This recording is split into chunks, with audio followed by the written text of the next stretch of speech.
Police अंदर से बिल्कुल हामी नजर आ रही है, अंदर से हमायत कर रहे हैं, उन्हीं लोगों के साथ सेल्फियां बनवा रहे होते हैं, लेकिन बाहर निकल के वो भी मजबूर है कि हथकड़ी लगाए, उनको खींच कर लेकर जाएं। आपने इस तरह की फजा देखी है अंदर?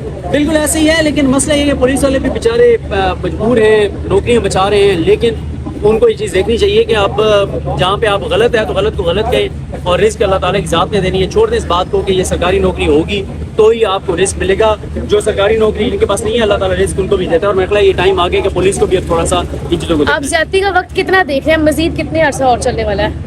ये कुछ कहा तो नहीं जा सकता, लेकिन मेरा ख्याल है कि ये जुल्म, जबर और तशद्दुद और इन सारी चीज़ों का बस आखिरी ये एक दौर चल रहा है। अब चीज़ें जो है वो बदलना शुरू हो गई। जब भी पकड़ा गया इमरान रियाज खान साहब को पकड़ा गया है, हमने देखा बाकी सहाफ़ी भी मौजूद हैं, क्या बाकी सच नहीं बोल रहे, ये क्या ज़्यादा सच बोल रहे हैं? इमरान भाई असल में सबसे बड़ा मसला है कि इमरान भाई की व्यूवरशिप बहुत ज़्यादा है, इम्पैक्ट बहुत ज़्यादा है, रीच बहुत ज़्यादा है, और उनका फिर ज़ाहिर है उनकी बात में एक वजन होता है, उनकी बात में एक असर है, इस वजह से फिर उनको बार बार बाकियों में से बिल्कुल जी आपने वो है ना, जैसे आप देखें इमरान रियाज खान साहब की व्यूवरशिप एक तरफ और बाकी सारे मीडिया की, नेशनल मीडिया की और डिजिटल मीडिया की व्यूवरशिप एक तरफ, तो इसलिए सदीक भाई असद तूर साहब को भी पकड़ा हुआ है, उनके बारे में क्या कहना चाहिए? देखें यही मसला है ना कि अब असद तूर साहब को जिस तरह से गिरफ्तार किया गया है, जब वो ताउन कर रहे थे, अगर आप समझते हैं कि वो आपका इल्ज़ाम यह है कि वो झूठ बोल रहे हैं, गलत बयानी कर रहे हैं असद तूर साहब, तो आप ट्रायल करें, आप साबित कर दें कि वो झूठ बोल रहे हैं, गलत बयानी कर रहे हैं। लेकिन इस तरह से आप उनको बुलाया आपने इन्वेस्टिगेशन में, वो आए, इन्वेस्टिगेशन ज्वाइन की उन्होंने, और आपने क्या किया कि आपने इन्वेस्टिगेशन में उनको बिठा लिया, ये कौन सा तरीका है? तो आप उनको, आपने नोटिस दिया, वो आए, आप उनसे आप जो है असद तूर साहब जो है उनसे उनका आप ट्रायल करें, आप 1 मिनट में कंक्लूड कर दें, लेकिन ये कोई तरीका नहीं है जिस तरह से उनको बिठा दिया। सदीक भाई हमने देखा कि जब ये पेरेंट्स में इमरान भाई आए हैं, उन्हें तकरीबन 3 घंटे के करीब प्रिजन वैन में खड़ा किया गया, तो ये इंतजार के पीछे क्या वजह समझते हैं आप? ये देखिए मकसद होता है साइकोलॉजिकल मेंटली टॉर्चर करना और एक मैसेज देना और तंग करना, और वो यही किया गया ना कि उनको 4-5 घंटे वहाँ पे प्रिजनर वैन के अंदर रखा गया ताकि एक वो वहाँ पे बैठे डिस्टर्ब हो और एक मैसेज दिया जाए कि जनाब अगर आप बाज नहीं आएंगे, आप खामोश नहीं होंगे, आप इस निज़ाम को एक्सपोज करेंगे, तो फिर आपके साथ यही होगा कि आपको इस तरह से गिरफ्तार किया जाएगा, एक के बाद दूसरे, दूसरे के बाद तीसरे, तीसरे के बाद चौथे केस में, 5वें केस में, और साथ ही आपके साथ इस तरह का रवैया रखा जाएगा। अच्छा, वो 1 साल पुराना केस है, इसको दोबारा कंटिन्यू किया गया और उसमें बताया गया कि वो 2 स्टेटमेंट्स से दोनों में तजाद आ रहा था, तो आप क्या समझते हैं कि स्टेटमेंट्स में जो तजाद है वो किस वजह से है?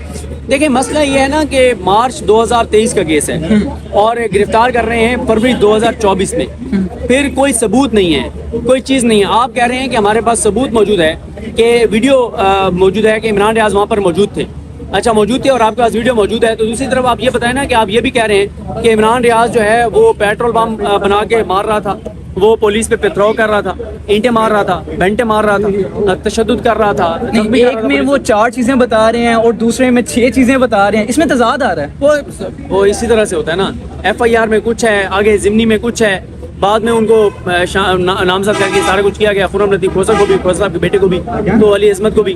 तो इस सारी सूरत हाल में ज़ाहिर है जब एक झूठा बोलते हैं तो कई झूठ बोलने पड़ते हैं, और फिर एक झूठ से दूसरा झूठ मुख्तलिफ होता है, तो यही मसला है। आप और इमरान भाई एक ही कश्ती के सवार हैं, वही एक्सपीरियंस आपने किया जो आज इमरान भाई कर रहे हैं, तो कोई आपने उन्हें तलकीन की हो, कोई इस तरह की बातचीत हुई आपस में?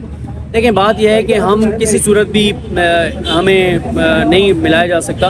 उसकी रीज़न ये है कि पाकिस्तान के अंदर सबसे ज़्यादा अगर कोई किसी ने कुर्बानी दिया है तो वो पहले नंबर पे तो अरशद शरीफ साहब हैं, जो अपनी जान से ही गुजर गए और उनको शहीद कर दिया गया बेदर्दी के साथ। और अरशद शरीफ साहब के बाद जो हैं वो इमरान रियाज खान साहब हैं, अल्लाह ताला इमरान रियाज खान साहब को लंबी ज़िंदगी दे। जिस तरह से उनको पहले गिरफ्तारी की गई कई केसों में, फिर इमरान भाई को गिरफ्तारियों के साथ साथ इमरान भाई का जो है वो फिर लापता हुए, जबरी तौर पर गुमशुदा हुए और उनको लापता किया गया, गुमशुदा किया गया, और जो उनको जिस टॉर्चर से वो गुजरे हैं वो सबके सामने। स्टेटमेंट इमरान भाई बार बार दोहरा रहे हैं कि इसके पीछे मरियम नवाज का हाथ है, फिर कहते हैं वो शहबाज शरीफ की हुकूमत का हाथ है, क्या आपको भी लगता है कि उन्हीं का हाथ है? भैया साहब देखिए बात ये है कि ये केस बनाया है पंजाब हुकूमत की, पंजाब पुलिस ने, ऑलराइट ठीक है। तो जाहिर है पंजाब हुकूमत की इस वक्त वज़ीर आला पंजाब मरियम नवाज साहब हैं और एंटी करप्शन का जो केस है वो भी हुकूमत के साथ है। तो इस सारी सूरत हाल में जाहिर है वो हुकूमत ही जिम्मेदार है। लेकिन वो मरियम नवाज साहिबा तो तरदीद कर चुकी हैं कि हम इंतकामी सियासत नहीं करेंगे। دیکھیں وہ تردید کرتی رہیں، لیکن وہ جب ان کا الیکشن ہو رہا تھا تو پی ٹی آئی کے جو امیدوار تھے وزیر اعلیٰ کے، ان کو اندر نہیں آنے دیا گیا.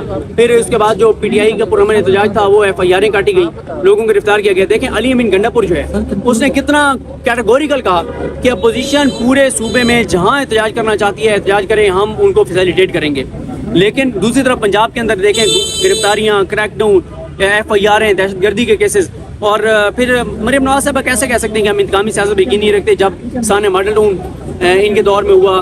پھر یہ سارا کچھ اگست سے پہلے تو ظاہر ہے یہ نگران سیٹ اپ ہی تو نون لیگ کا تسلسل تھا ان کے دور میں جو کچھ ہوا.